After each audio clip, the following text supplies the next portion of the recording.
Ça peut peut-être choquer de voir Chopin comme un oiseau, mais il faut savoir que pour George Sand, l'oiseau est vraiment l'animal qu'elle préfère.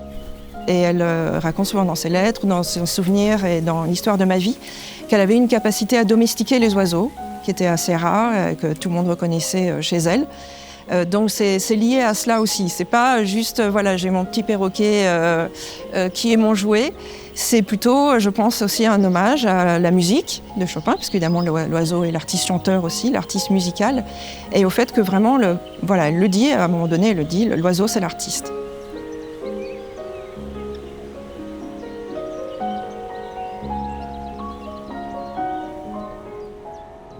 Kiedy Muzeum Fryderyka Chopina było zamknięte ze względu na pandemię, byliśmy naprawdę w takim nieciekawym stanie, bo puste muzeum jest bardzo smutnym widokiem. I tak obiecaliśmy sobie jako zespół, że jak tylko uda nam się otworzyć i ten świat wróci do normy, spróbujemy nawiązać kontakty i współpracę z muzeami naszego pokroju, to znaczy z niewielkimi muzeami o konkretnym profilu, zazwyczaj biograficznym, ale w Paryżu.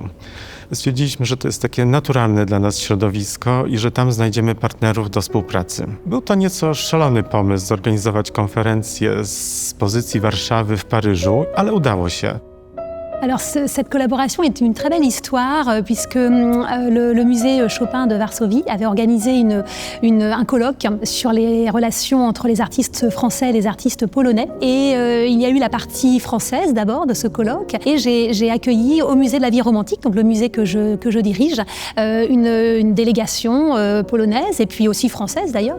Et c'est là que j'ai rencontré Séverine, le directeur donc, du musée Chopin. Je lui ai parlé du projet de rénovation du musée de la vie romantique, que le musée allait être fermé et que je cherchais aussi justement à voyager les œuvres du musée de la vie romantique et Séverine a été très intéressée et c'est ainsi, donc c'était en décembre 2023 et c'est ainsi qu'on a commencé à travailler ensemble. Je suis revenue en mai 2024 au musée Chopin à Varsovie pour la partie polonaise du colloque. On a vraiment établi les bases en fait de ce projet et donc j'en suis vraiment très heureuse parce que c'est un beau lien en fait entre nos deux musées et une valorisation aussi de la culture franco-polonaise.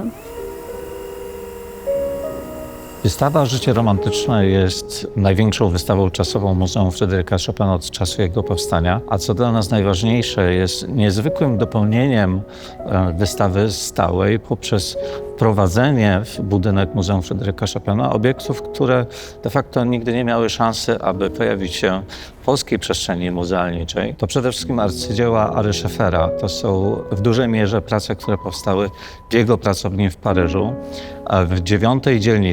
dzielnicy nazywanej Nowymi Atenami. Myślę, że mało kto z nas nawet zdaje sobie z tego sprawę, jak często Chopin bywał w pracowni Scheffera, jak często Chopin grywał tam. Ary Scheffer est un peintre néerlandais. Donc il est né aux Pays-Bas et il s'est installé à Paris avec sa mère. C'est sa mère qui a emmené lui et ses frères à Paris juste après le décès de leur père. Il était d'un naturel très sociable. C'était aussi déjà très jeune, un vrai intellectuel. Ary Scheffer était aussi donc un politique engagé. Ça se perçoit parfois dans sa peinture, pas tellement, mais il a beaucoup soutenu la crise grecque à partir de 1821, mais aussi les Polonais et la crise qu'a vécue la Pologne à cette époque, des liens avec les Polonais à Paris qu'il soutenait politiquement, émotionnellement. Et il recevait en fait chez lui tous les vendredis, donc c'était les vendredis de la rue Chaptal, où venaient donc les artistes du quartier, notamment, parce que le quartier de la Nouvelle-Athènes était vraiment un quartier où beaucoup d'artistes se sont installés. Frédéric Chopin et George Sand n'habitaient pas très loin, d'abord rue Pigalle, puis au square de la Nouvelle-Orléans, où il y avait aussi d'autres artistes, beaucoup de pianistes dans ce square de la Nouvelle-Orléans. C'était vraiment Pianopolis à Paris à l'époque. Pauline Viardot qui venait aussi en voisine, mais aussi des intellectuels, des historiens. Wiele postaci, które są bohaterami wystawy czasowej, to również bohaterowie naszej wystawy stałej.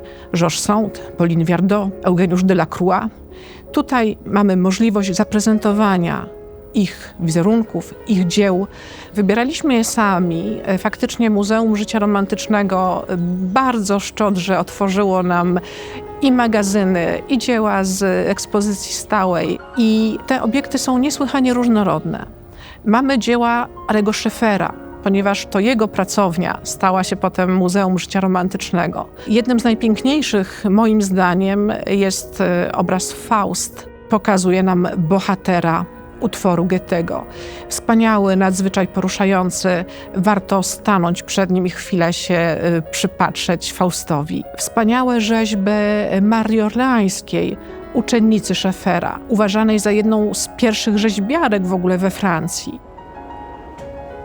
Oprócz tego wielka grupa pamiątek, które być może dla współczesnego człowieka mogą być trochę takie dziwne, zaskakujące, ale które wpisują się w świat emocji XIX wieku. Pamiątki z włosów, odlewy rąk, mamy też odlew stopy. Wspaniałe rysunki, które należą właśnie do takiej twórczości troszeczkę bardziej rodzinnej i humorystycznej. Każdy na tej wystawie jest w stanie znaleźć dzieło, które go poruszy. Ponieważ mamy i wielkie tematy literackie, mamy obrazy, które są pewnego rodzaju takimi traktatami moralnymi. Mamy dzieła, które są dziełami humorystycznymi, tak jak nawet nasz centralny wachlarz.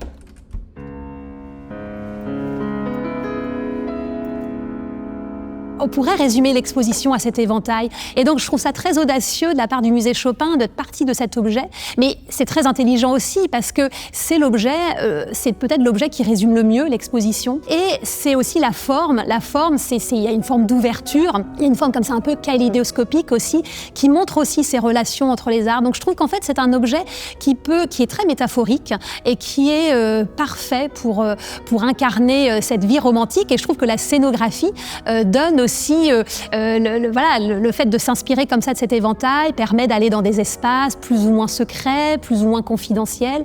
Et je trouve ça ça résonne vraiment. Je trouve ça très intelligent d'avoir choisi cette scénographie. Wachlarz jest ruchem, wachlarz jest powietrzem, ten wachlarz rotuje we wszystkich kierunkach 360 stopni. On mi spiął obiekty, spiął mi tematy.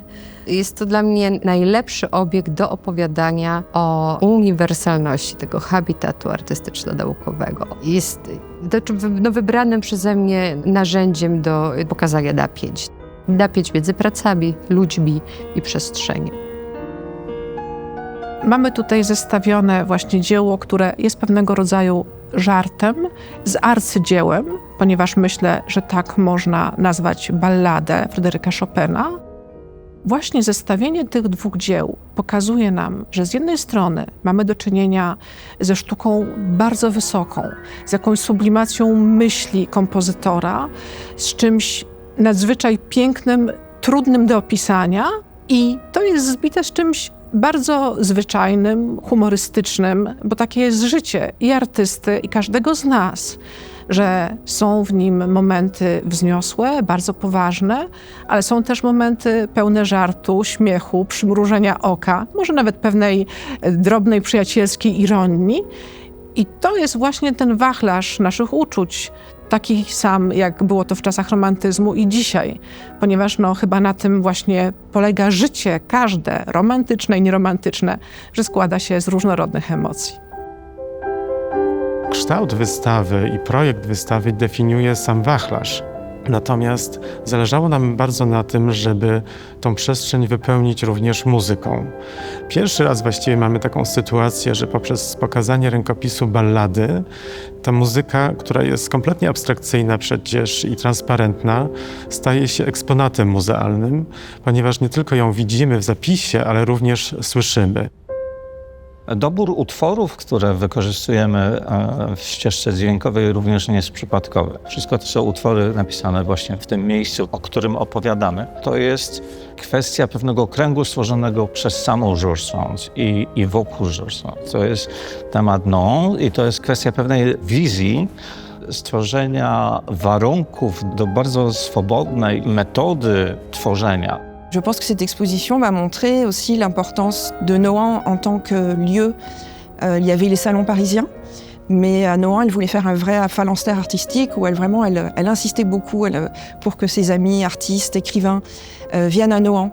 Ça permettait en fait à ses amis qui venaient d'être un peu dégagés de la vie parisienne, puisque même si on parlait beaucoup, qu'il y avait des soirées souvent certainement très animées, avec des jeux théâtraux, des jeux de mots, c'était quand même des moments où tous ces artistes pouvaient échanger et aussi travailler de façon un peu libre et dégagée de leur vie parisienne.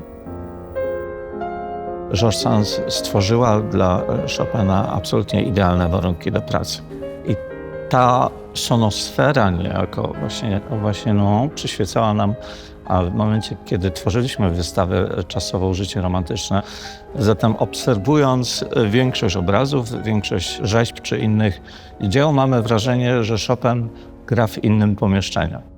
Ta wystawa jest o procesie twórczym tego zbioru ludzi, ale procesie twórczym też nas, tego zbioru ludzi, który tworzy tę wystawę. To, co mnie najbardziej interesuje w wystawiennictwie jako w nowym medium, to jest łączenie, zdecydowanie łączenie różnych środków wyrazu, a dla mnie synergia nauki i sztuki buduje nowy język, więc tak tędy o procesie twórczym, o spotkaniu nauki i sztuki, naukowców i artystów, bardzo różnych umysłów, bardzo różnych narzędzi, bardzo różnych języków w jednym miejscu. Poszukujemy dzisiaj wielowarstwowości, poszukujemy możliwości komunikacji czy też twórczości artystycznej z wykorzystaniem wielu języków. I w tym kontekście właśnie ta XIX-wieczna korespondencja sztuk wydaje się tutaj znakomitym tłem. Wydaje się, że dzisiaj jesteśmy w stanie spojrzeć trochę jeszcze innymi oczyma, a przynajmniej bardzo dobrze rozumieć swoisty rezonans pomiędzy kolorem, rytmem słowa i piękną melodią.